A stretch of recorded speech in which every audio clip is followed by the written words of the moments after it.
I've been a mum for 20 years and I've learned how to organise my kids' toys to stop the overwhelm, make it easier for them to choose toys, make it more fun for them to access their toys as well, and also to stop the overwhelm and the mess in my home. So my eldest son is 20, then I've got a 16-year-old son as well, and then I've got 8-year-old twin girls. So I've had lots of experience with organising toys for my kids. I've also taken various courses on how to set up play activities for children in person and online, and I've also learned how to organise toys so that they're inviting, fun to choose, easily visual so they're easy to access, and also easy to tidy away as well, so things don't get really overwhelming and messy in your home. Let's get stuck straight into showing you how I organise my kids' playroom. Here's the kids' playroom, and what I have is 2 separate living rooms. So I've turned this room into a playroom. Now I do appreciate not everyone's got this,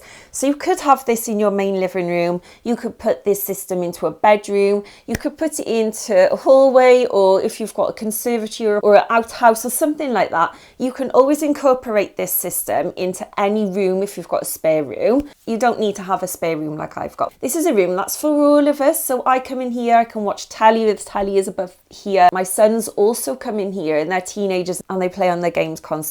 So this is why I've organised these toys like this, because one, they're not as visual, so they've got these opaque boxes that you can't see through, so you can't see the mess inside the boxes. I've also put some of these toys onto shelves so that my girls can easily access them because they're very visual, and also they're easy to tidy away because there's not many toys on each shelf, if that makes sense. So we've not got a massive box of toys that they can just tip out on the floor, find one toy and then leave all the rest of the mess for me to pick up, which, to be honest, that's something that used to happen with my boys when they were older. So this is why I've changed things with my girls now, because there's quite a big age gap between my boys and my girls. So I've learned quite a lot along the way. What I like to do is to set out toys in categories.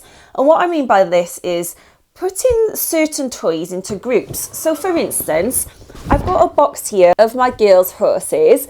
So all the horses are in one box. If they know that if they want to play with these horses, they can just come to the box, take it out. And it doesn't mean they're going rummaging around all these boxes, tipping them all out just to find one thing, which is what used to happen with my sons when they were little. And honestly, that's why I changed it, because it was just causing me so much work picking up all the toys. I've also got Play-Doh in one box, so it means when they want to play with their Play-Doh, they can come to this box and they don't have to ask me, where's my Play-Doh? They know where the Play-Doh is because they know that box is dedicated just for their Play-Doh.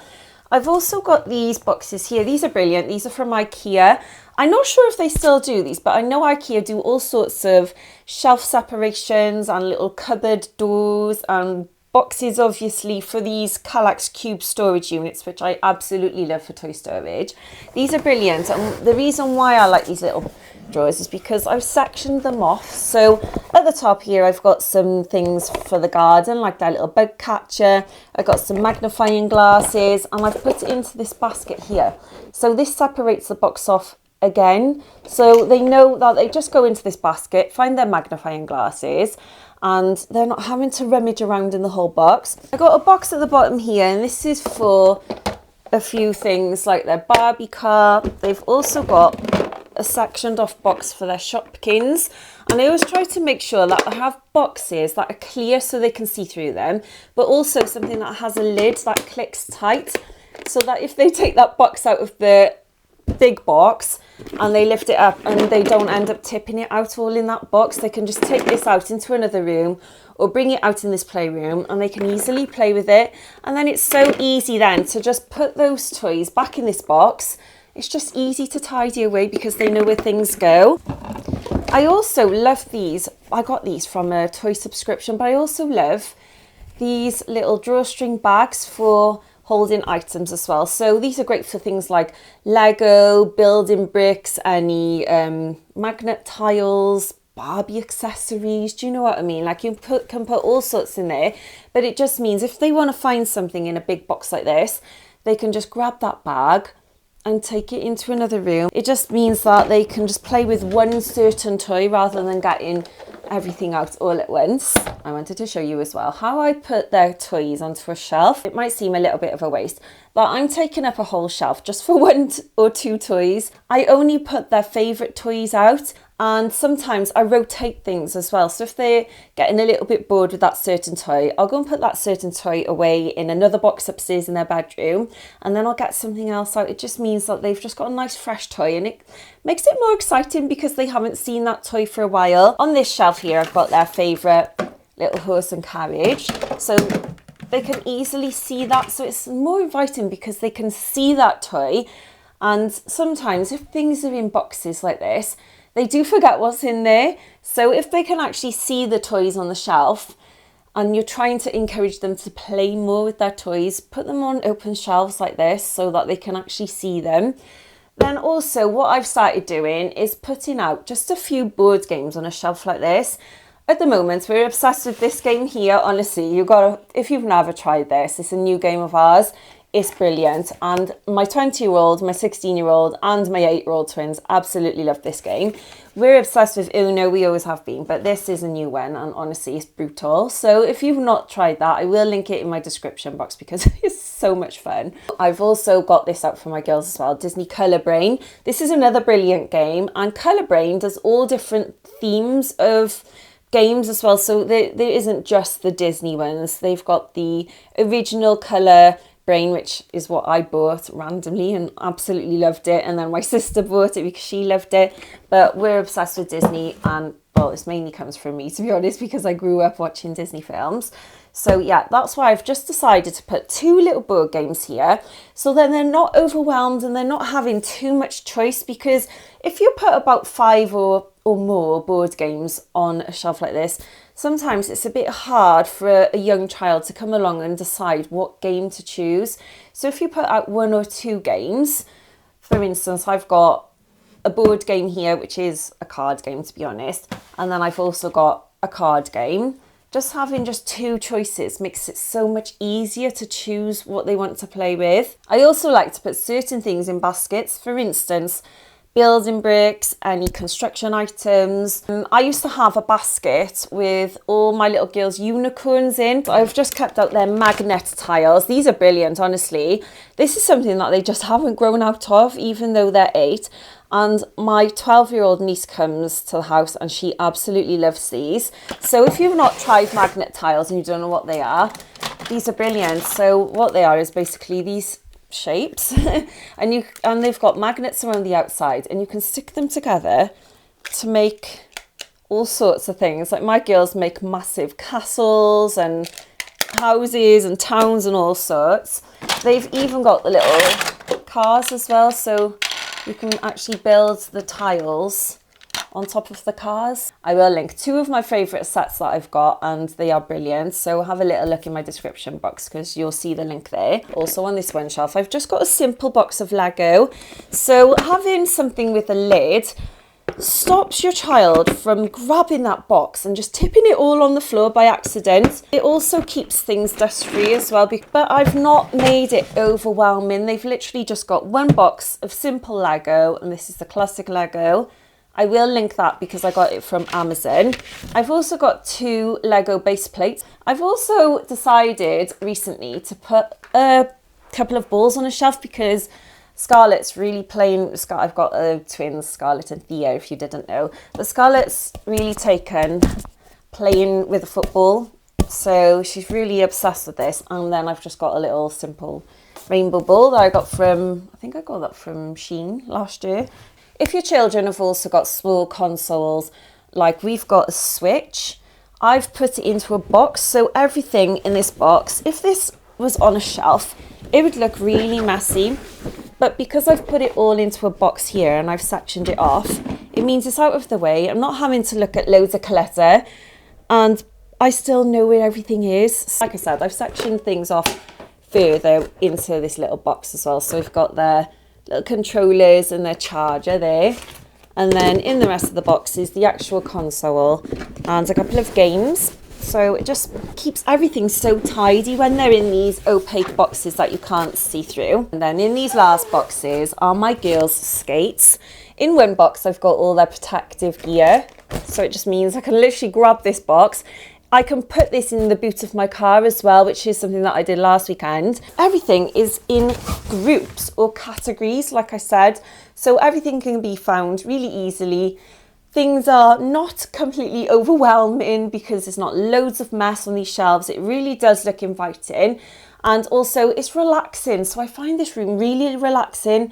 I sit on the sofa, which is by there, and then the TV is by here. So I'm always looking at this area. So I don't want this to be messy. I don't want it to be visually exhausting, if that makes sense, because my brain's not having to look at loads of things and process loads of things. So it's still keeping everything sleek and tidy, and it just looks, even though it's toys on a shelf, it still looks like an adult room. I've also got my little girls' skates in here as well. These are brilliant, these little skates. I recently bought these for them because they needed new ones, and they're adjustable ones. So it means that they can go all the way from size 13 to size 3. And they're like really robust, but also great for beginners because my girls are beginners. I'll link these in my description box because they are really affordable and lovely colours as well. My little girl's got a turquoise and pink one as well, which they're absolutely gorgeous. I'm also going to take you upstairs to my girl's bedroom. I'm in my little girl's bedroom now. And as you can see, I've put one of these 8 cube storage units actually under their bed because they've got one of these mid-rise beds. These are amazing for toy storage because of the amount of toys that they can actually hold, and you can section the toys off into categories. So for instance, in this box here, I've literally just got their radio control car. So it is surprising that these can fit pretty big items. I've got in this box just a couple of board games. Because they can't see into these boxes, they don't tend to come and pull these boxes out, which is great. And then they've also got a box here with all little things that I like to swap around for their Play-Doh. So we like to make our own Play-Doh, and I will put a recipe in my description box for you because the Play-Doh that we make is so easy to make. You don't have to cook it. But I put things into little boxes and bags like this, like little mermaids with treasure. I've also got these boxes that I got from IKEA. These are brilliant. I'll see if I can link these for you because they've got small sections, but it's also got a lid. And these are Play-Doh themed boxes. Here are the Christmas themes. So I've got some pom-poms, green and red pom-poms. I've got some Christmas themed cookie cutters. I've got a few shapes. I've also got one of these wooden stamps with a snowflake, and there's also some like little wooden snowflakes and little sparkles. Do you know what I mean? Like, these are brilliant because I can literally just give this to them, and that's one little set. I also love these bags for all sorts of storage. They're great for sectioning off small storage that you don't want floating around in a box. You can even pop a label onto these, but these are great because they're see-through. You can actually see what's inside, so you don't have to mess around with labels if you don't want to. I've also got a couple of little crafting items, like we got a little knitting set, their little bead making set. I'm also going to show you how I organise my little girls' books because I love these shelves. Sorry, I'm a little bit shaky at the moment. Shaking you around. So I've sectioned the books off like this, and this is what I've found works the best for sectioning books off. There's a method to my madness. So my girls have a lot of fact books and also search and find books. And what I was finding, if I was putting their reading books with the fact books, they were finding it really hard to find these books. So now I've got a dedicated shelf just for these fact books. They can see all the titles because I've put the spine of the book facing outwards so they can see exactly what's on each book or what the book is titled. I've also got all their bedtime books or their reading books here. And then because we go to the library, I've put all their library books at the bottom. This means that I'm not having to search through these books here, trying to find the library books if I need to return them. I just grab these books and just take them, and it's just so easy. Rather than having a box like this that's full of books all stacked on top of one another, it's really hard to find. I find this just so much easier to work with. I also want to show you my favourite method for storing some board games as well. And these are the Alex drawers from IKEA. I love the Alex drawers. The reason why I love these is because they're very long. So as you can see, they're not just like one short drawer. This goes back really far. And I've organised the games like this so that my little girls can easily find them. They can just easily find their games like this. Honestly, this is so nice for them just to come and find their games. I like the fact that it's got some deeper drawers as well. So you've got 2 shallow drawers and then 3 quite deep drawers as well, so you can fit loads into these boxes. I will recommend some games as well, because we've really found out what games are good and what games are not, and we've got some real amazing games, so I will link a few in my description box for you. And this is how I organise teddy bears into simple baskets like this. So these grey ones are from IKEA. They've got a handle on the sides as well, so my girls can grab the handles really easily, take that basket around with them if they want. I got this basket from Georgia Asda, so just a simple sturdy basket will be really fantastic for organising teddy bears, stuffed animals, and even cushions and things like that as well.